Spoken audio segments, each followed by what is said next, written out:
board. And I'm going to say, welcome, everybody. We are so glad to have you here with us today. My name is Beth Slazak. And I'm Missy Carvin. And thank you for joining the Creative Education Foundation's webinar series, Creativity Connections. Today, we're looking at the power of debriefing. The purpose of this webinar series is to use some creative solutions to empower us. These are new times that call for different ways of working. And we want to help you use deliberate creativity to connect in new ways with your life. So I'm going to take a moment to remind you to check to make sure that you're muted, as my friend Lisa Baxter said, in case a gorilla bursts into your room.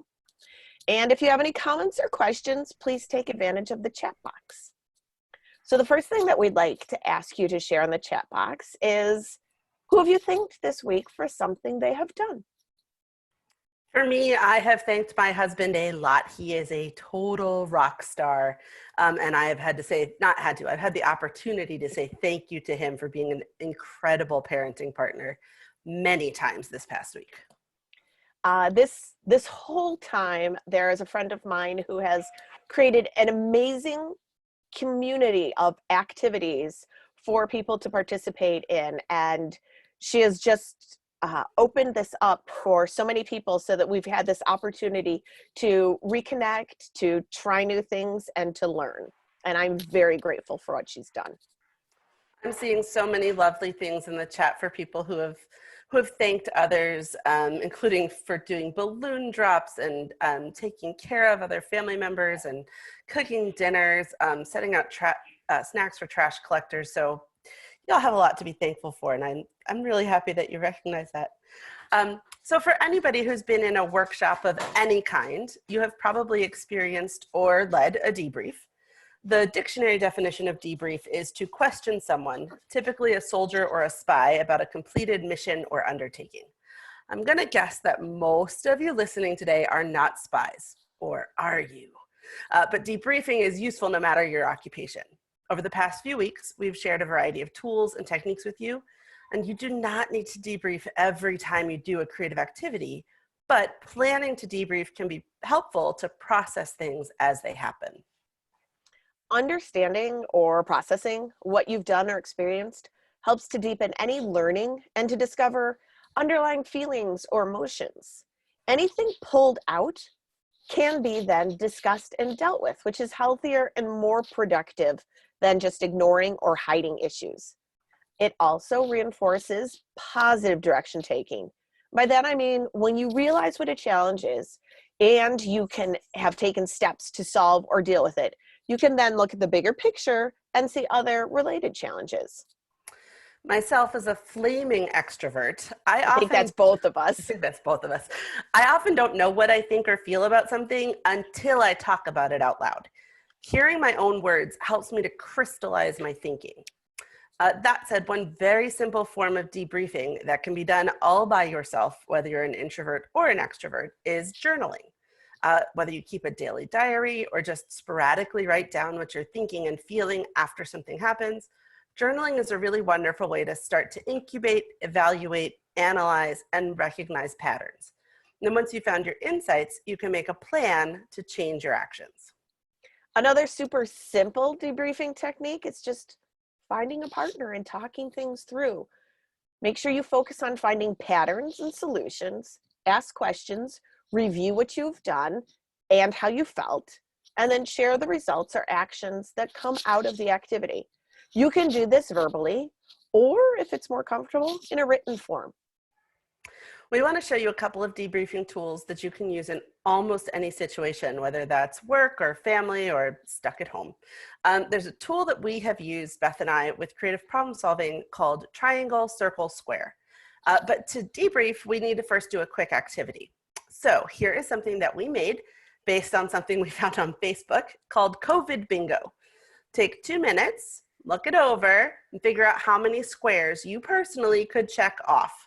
See if you have a bingo, a full line in any direction. And if you do, post bingo in the chat box. If you have a blackout, maybe don't post that in the chat box. But take a minute, just look it over, see if you have a bingo.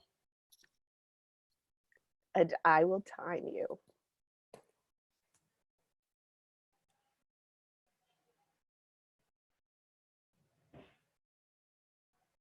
I have bingo in a couple directions, I think. There's a bunch of bingo. Pam was first. Pam had the first bingo. Basically, I can pick like the 3 squares I have not done. Right.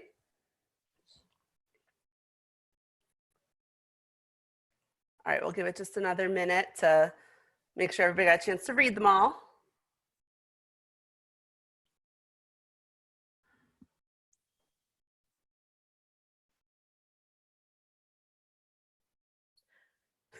Four, You guys are hysterical. I love you all. 2, 1. All right. Now what we're going to do is put you into breakout rooms to debrief this activity. You're going to take turns, and everybody should talk about one shape before moving on to the next shape. You're going to start with a triangle, the point that stuck out to you, and then a circle, which is one question that's circling for you based on this activity, and finally a square, one thing that really squared or resonated with you. We will remind you of what those are while you're in the breakout rooms. When you're divided into breakout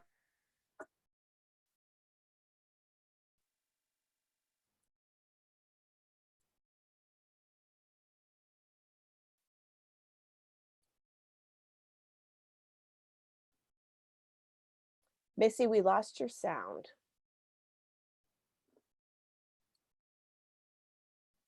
And I'm trying to find where you are. I got put in a breakout room. That's why. All right, so when you're divided into breakout rooms, go in alphabetical order and be mindful of allowing everyone time to share. We will interject when we should be moving on to the next shape and remind you of what each shape is. And we'll also warn you when you're going to all move back into the main room. At that point, please feel free to add any insights to the chat. When it prompts you to join a breakout room, please go ahead and join it. So Beth, do the breakout room magic. Right now.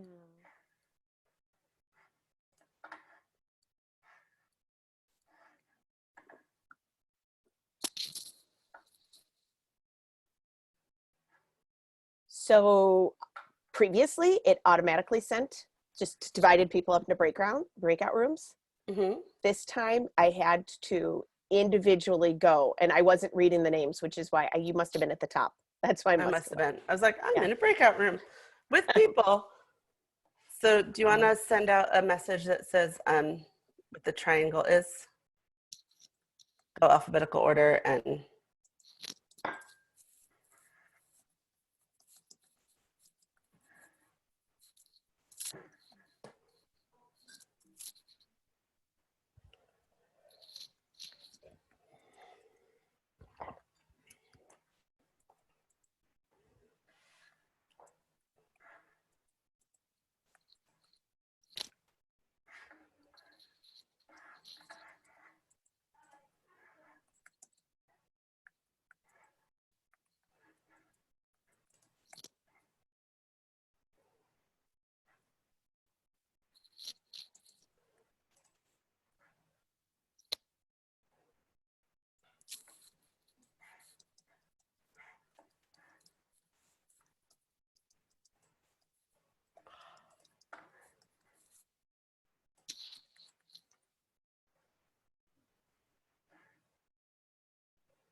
there's about 5 people in each room.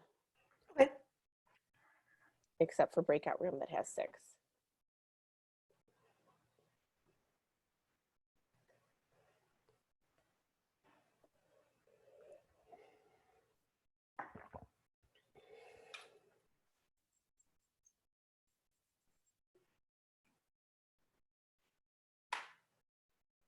I see this. What was that? Oh, Pam. Pascal. I'm gonna pause the recording. Great. What do you see? I see people coming back. Do you see triangle, circle, square? No, you're not sharing your screen at the moment.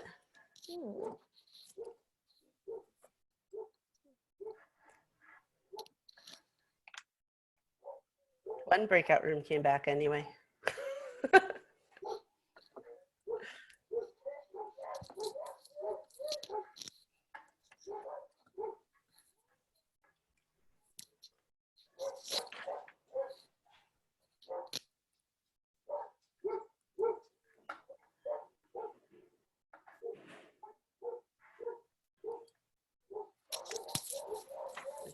Is the right screen showing, Missy? Yes, ma'am. Awesome. Looking good. I have complete faith and confidence in technology. Absolutely. Nothing ever goes wrong on these.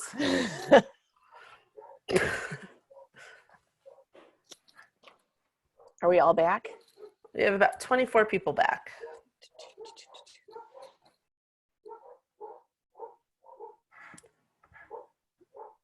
Did you close the breakout rooms? I did. Excellent. All right.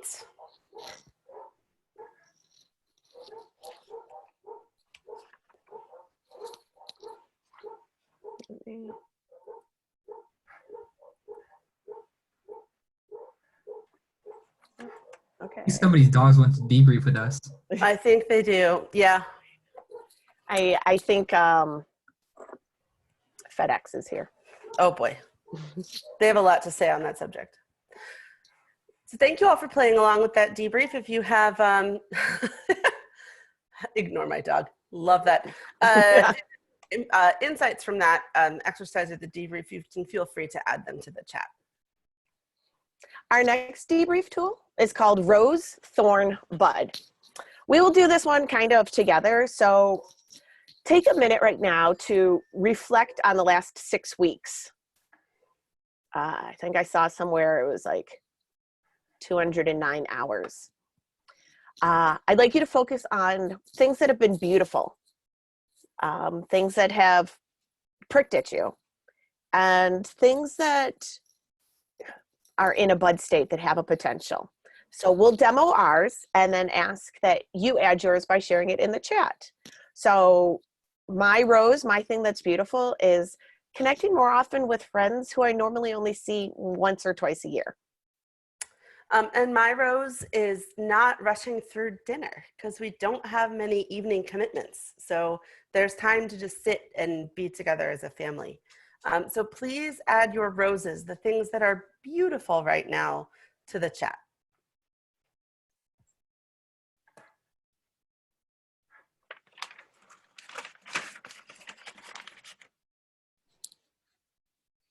Hey, Beth, we can't see you. Sorry. A little technical difficulty. All right. Now think about the thorns, the things that have pricked at you. I have a tendency to plant myself on the couch, and that's not good for my mental well-being or my emotional well-being. So the opportunity for inertia has been a big challenge for me. Yeah, my thorn, the thing that's really pricking at me is just general fear for the health of my loved ones. I have a couple people who work in healthcare related industries, and it's just sort of one of those bits of concern that just adds to the static in the air. Please, if you care to, add your thorns, the things that are pricking at you, to the chat. Yeah. Politics. No schedule. No schedule. Time having no meaning. Mm-hmm. The last thing we'd like you to think about are things with potentials, things that could blossom into something.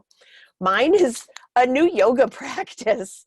I have always fought against doing yoga, but I've been doing it regularly, and I feel like this is something that I'm going to continue to do. At the very least, it's helping me with my physical challenges while I can't attend PT. And mine is getting faster and more proficient at cross-stitching. Because I don't have those evening meetings, I've been able to spend more time in the evenings after the little kid goes to bed, just practicing, and I'm working on a really big project that will take all year, but it's still really cool, and I'm getting faster at it. So what are your buds? What are your potentials? Please feel free to add those to the There's a lot of exercising and journaling, yeah. exercising. Yep.